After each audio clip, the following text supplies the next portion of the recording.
Here we go. Harp on Sports, the Bar, podcast, audio, media, radio network. Follow, share, like, subscribe at Harp on Sports Instagram, at Harp on Sports Twitter, Harp on Sports the Facebook page, Harp on Sports the YouTube channel, and of course, harponsports.com. Okay. It's going to be college football heavy today. I know the Braves are owning the Dodgers, the Red Sox and the Astros, a little bit more of a competitive series. Don't know what we're going to get World Series-wise quite yet. So, going to focus on college football because those are the big stories of the day. The SEC needs a little truth serum. Reality needs to set in. It doesn't for the fan bases in this conference, but it should. So, we're going to look at that. Also, I wrote down several examples over the years, but there's truth and consequences for behavior. Fans and coaches. Washington State had a gigantic mess on their hands because of their head coach, and they canned him. And I'm okay with it. Look, you're an employee. You don't get to do whatever you want all the time. If your boss needs you to do something, as much as you may disagree with it, you know, it's that fine line between a moral, ethical, and also required. So we're going to look at that and what Washington State should teach everybody. I don't know if anybody's going to learn anything, but what we should learn from the whole Washington State situation. And also Conference USA just got raided. The AAC taking 6 teams from Conference USA. We wrote down what Conference USA should do. So I want to start off with the SEC, a little truth serum, a little injection, a little honesty. And this has been brewing for a couple of weeks now. Everybody's trying to keep up with Alabama. They have been for a decade. What Nick Saban has gotten, how many coaches fired in this conference? 20. He's gotten coaches fired at multiple places, multiple times. Think about what he did at Auburn. Got Chiswick fired, got Malzahn fired, got Tuberville fired. That's 3 guys at Auburn just alone. And Auburn's beat him 4 times in the last 9 years. 10 years. So, this conference is fascinating, trying to keep up with the Joneses, and I get it. You want to keep pace with Alabama. But Alabama's a monster in and of itself, which leads me to Florida, which leads me to the rest of this conference. Ed Orgeron gone. What's he like, 49-17? But what have you done for me lately? 9-8 in the last 17. We can't lose any more ground on Alabama. So, adios, Ed. And then I start to see reports. Dabo Swinney. Oh, what are you guys shoveling? You're going to leave Clemson for LSU. I have to leave my conference where this year, Clemson's going to go 9-3, 8-4 in that conference. Not going to win its division. Ed Orgeron's going to go 7-5 at LSU, and you run him out of town. He goes 8-4 in maybe the worst Power 5. Not maybe, it is. The worst Power 5 conference in America. How's 8-4 going to work at LSU? It's just ridiculous. Jimbo Fisher, you may have a chance to grab him away from A&M, but I'm not leaving A&M for LSU. No way, Jose. The only reason you would leave A&M for LSU if you're Jimbo Fisher is if you're worried that Texas and Oklahoma coming into the conference somehow loses you some cachet recruiting-wise, where you can still put a fence up around LSU and own that state, where Texas you got to compete with. Texas A&M, you got to compete with Texas, you got to compete with Baylor, got to compete with Oklahoma, Oklahoma State, TCU. LSU, you can run the roost. So maybe that would be the thought process there. Maybe. But then it comes down to money. And what's he got? 5 years? 6, is it 5 years? 6 years left at, what is it, $46 million? So he's got 6 years at $46 million left at the end of this year. If LSU comes knocking with a 10-year, $100 million deal, see, yeah, I get it. I get it.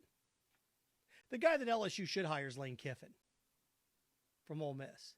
And it worked. When Auburn hired Tommy Tuberville away from Ole Miss, it worked. You can hire within the conference. You bet you can. Nick Saban leaves LSU, goes to the NFL, comes back and goes to Alabama. Sure, you can hop around in this conference. It happens all the time. Look at Kiffin. Tennessee, Ole Miss, on his way to LSU. Yeah, why not? Saban's not going to coach. Saban won't be coaching in 5 years. So if you're Lane Kiffin and you can get to LSU and say, okay, it's going to take me 2 or 3 years, then all you got to do is pick them off one of those first 3 or 4 years, and then you're on your way. And then you could actually own that side. But with Texas coming in, like if I'm LSU, it's Kiffin. But they've changed the bar and the standard here. And look, they fired Les Miles after winning a national championship, albeit what? 7 years after he won it? 4 years after he played in it? Cannon Orgeron 2 years after winning it. And I understand why Auburn moved on from Chiswick because it was Cam Newton. It was a one-shot deal. That's what LSU's doing. LSU's looking around going, look at the job that Harson's doing at Auburn. Look at Lane Kiffin at Ole Miss. Oh, boy. Look at Arkansas and Pittman. We got to make a change. And you can do this when you have $20 million buyouts. You can do this. You can do $20 million buyouts when you're getting $50 million a year in television contracts.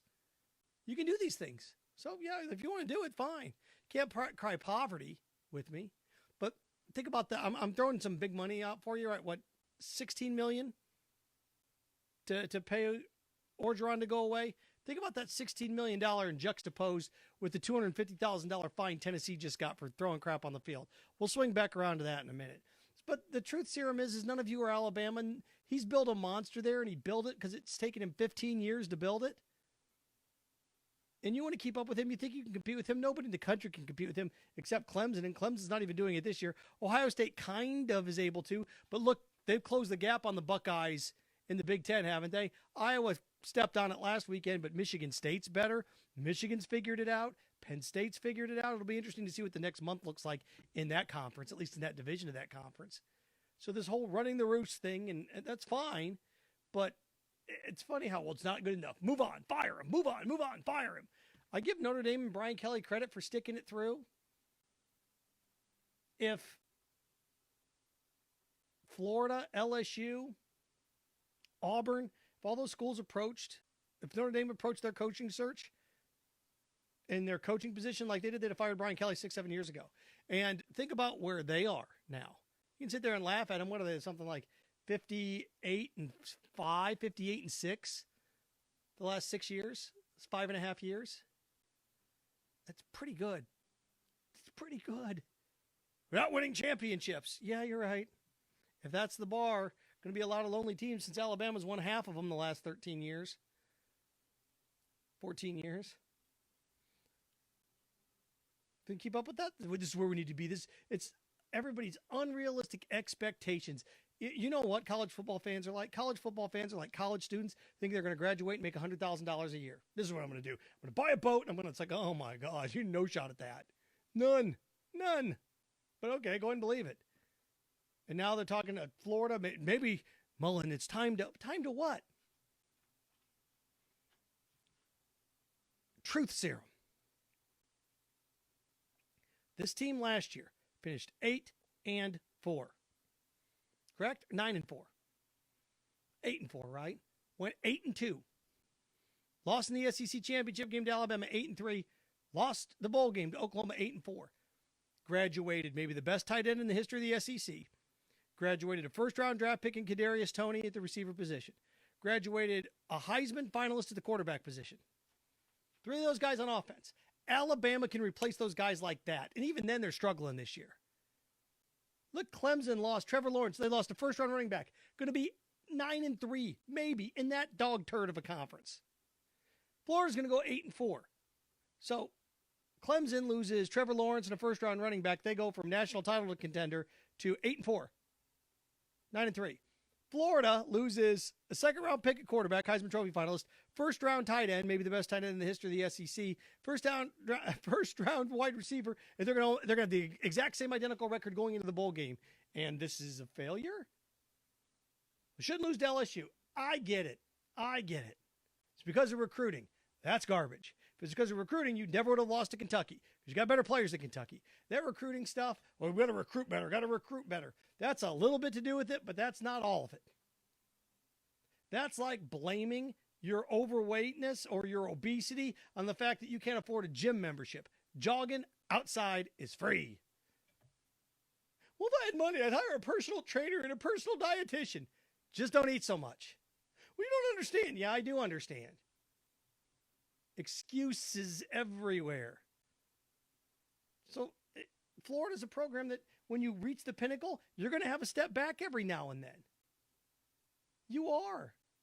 Not every season is going to be the Alabama 10-2, 11-1. You may think you're there, but you're not. Well, Ohio State, yeah, it took Urban Meyer a decade to build that. Let's not forget in his third year, didn't Ohio State lose to Michigan State? And didn't Ohio State lose a couple Big Ten championships to Michigan State? Michigan State won a couple of them, didn't they? In Urban Meyer's first 4 or 5 years? Come on. Let's be smart about this. Be realistic about this. 8-4 team last year loses Heisman Trophy finalist quarterback, best tight end maybe in the history of the conference, and a first-round draft pick receiver. They're going to have the exact same record? It's a failure. It's a step back. Okay, Looney Bin. Okay, Looney Tune, go ahead. Die on that hill. I'm not. Do they need to make some changes defensively? Schematically, yes. The transfer portal's made Dan Mullen's job more complex, yes. But this year, to me, was if you can get 8 wins, go to a bowl game, maybe get to the Outback Bowl, maybe the Citrus Bowl, I don't know, take on a Wisconsin, take on a Pitt, take on a Michigan State, beat a team like that, then you go.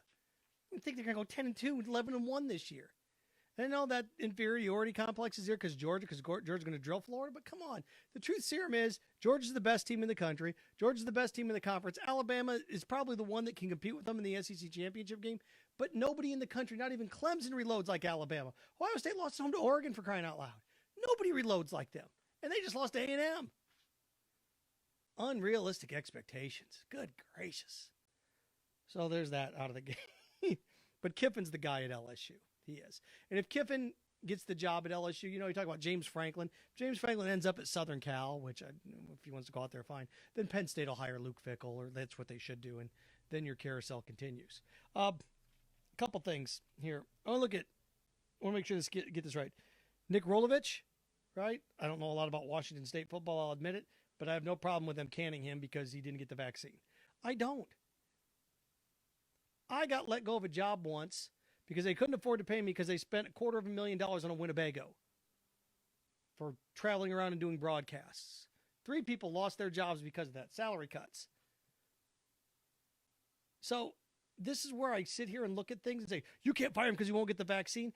Yeah, companies fire people or release people, and I know people that have never been in a position that get a job for 30 years don't understand, hiring and firing in sports and media, but it happens a lot.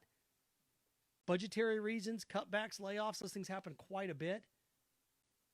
And I look at a situation like Washington State and this Nick Rolovich, and it's like, well, he didn't break any laws. People get fired and let go and laid off all the time.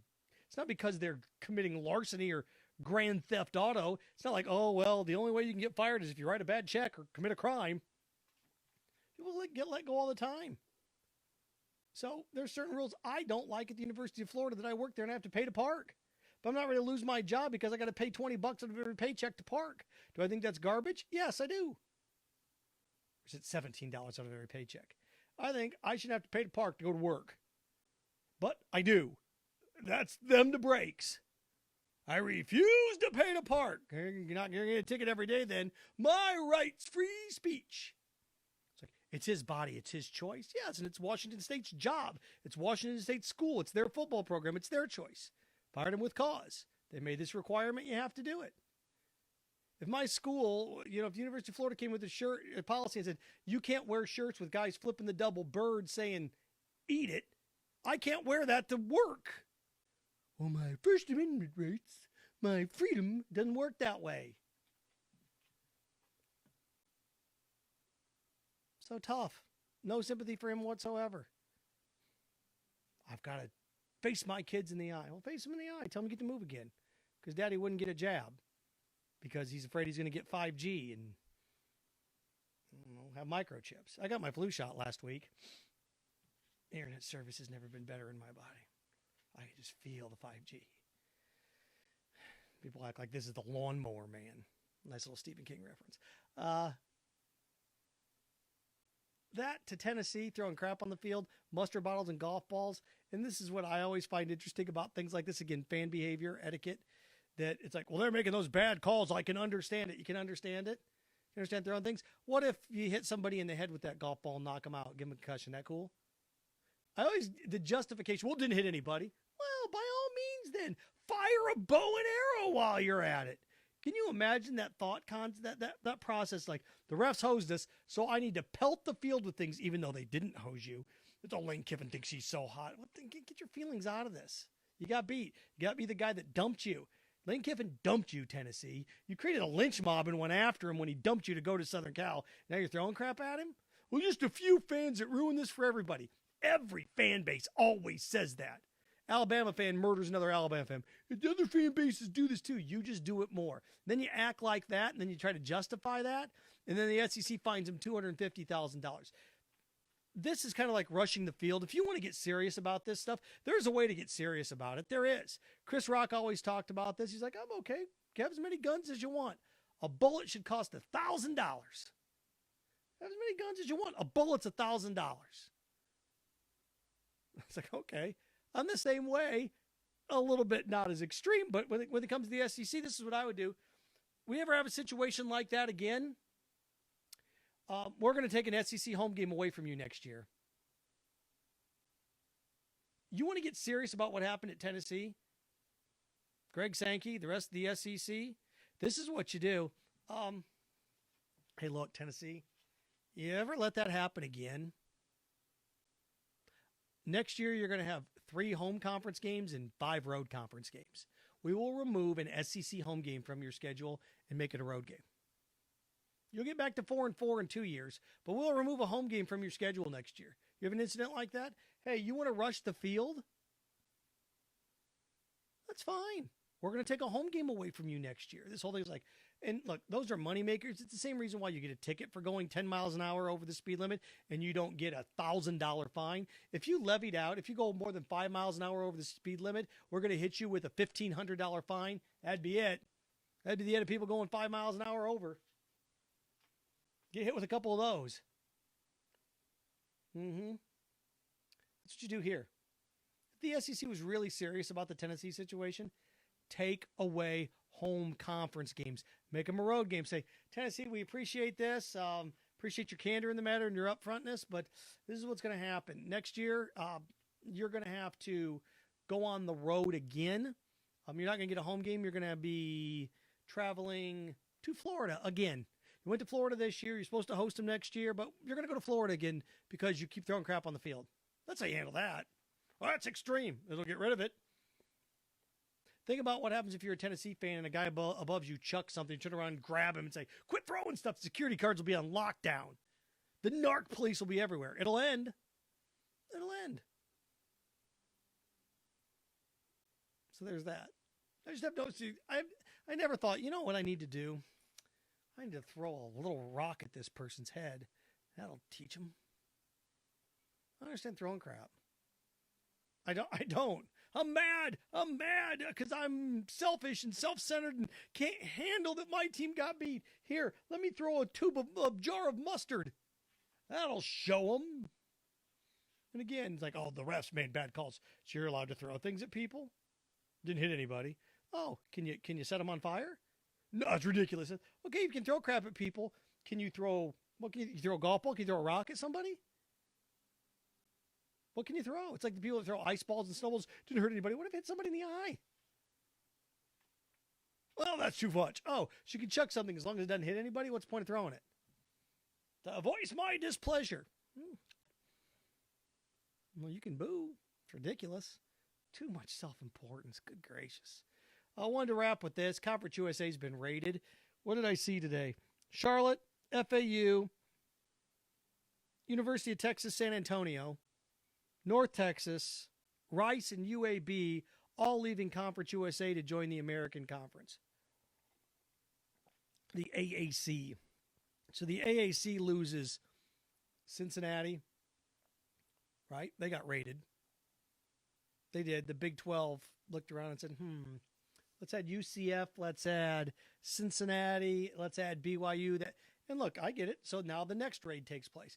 Conference USA is down to 8. The Sun Belt's sitting there at 10. If I'm Conference USA, you better go after Sun Belt teams. Because if I'm the Sun Belt, I go after Conference USA. You bet I do. And I try to take 4 teams from Conference USA, get to 14, and then Conference USA is left with 4, and it's over. Somebody's going to have to move on somebody. You're the Sun Belt. You're either going to have to get to 14 by raiding Conference USA and then redoing your network deal, or your Conference USA, you're going to raid the Sun Belt. One of you's going to raid the other. One of you's going to invade the other conference. So what I would do if I were Conference USA, I get to 14. I'm at 8. If I were Conference USA, I wrote these things down. I would go after, without a doubt, Georgia State. It's in Atlanta. Gets me a top 10 media market. I'd go get App State, and I'd go get Coastal Carolina. Then all of a sudden you look around and go, wait a second. Conference USA lost Charlotte, FAU, North Texas, University of Texas, San Antonio, Rice, and UAB. It's like, okay, that's kind of a bummer, but wait a second. I can add App State, Coastal Carolina, and I can add Georgia State. Okay, now all of a sudden it's not that bad, and I look around and go, I can add Troy as well. I can add Liberty and University of South Alabama. Okay, let's go. It stings a little bit, but Conference USA can bounce right back. And if the belt takes 4 away from Conference USA is down to 4, and the conference is done. If Conference USA takes 6 from the Sun Belt goes from 10 to 4, and it's done. A conference will die. A conference is going to die. With what just happened, the Sun Belt or Conference USA is going to die. And, we're talking about, the Big 12's done. You're going to lose a conference here. Well, unless the Sun Belt decides to drop back down to the FCS, or they raid the FCS and get a bunch of teams. I don't know how that even works at this point. Sun Belt or Conference USA, one of them's going to invade the other one's going to die or become diminished back down to the bottom. Because schools like that are independents now, what is Army an independent? Notre Dame. We know BYU's jumping ship. UConn, those teams aren't coming there. There's no way. It's not. So there you go. Harp on Sports, the bar. Follow, share, like, subscribe. There's a lot of stuff, a lot of good stuff. College football heavy here in the middle of November. Oh, by the way, I went and watched Halloween Kills. It's brutal. It's fantastic. Is it over the top? Yes, but it is a boogeyman. So I thought it was good. It wasn't as good as Halloween 2018, but a nice continuation of the original. This is the third in the new timeline. Michael Myers, ahead of Jason, ahead of Freddy now. Yeah, movie's made. Harp on Sports, the bar, podcast, audio, media, radio network. Follow, share, like, subscribe at Harp on Sports on all your platforms.